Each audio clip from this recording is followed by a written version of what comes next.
చేరుకోలేక ఎటెల్లిందో నాలేక వినేవారు లేక విసుక్కుంది నాకేక నీదో కాదు రాసున్న చిరునామా ఉందో లేదో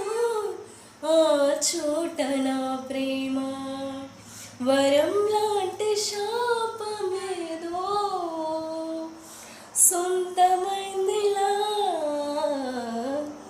ఎదుట నిలిచింది చూడు జలతారు వెన్నలేమో ఎదను తడిపింది నేడు చినుకంటి చిన్నదేమో మై మరచిపోయా మాయలో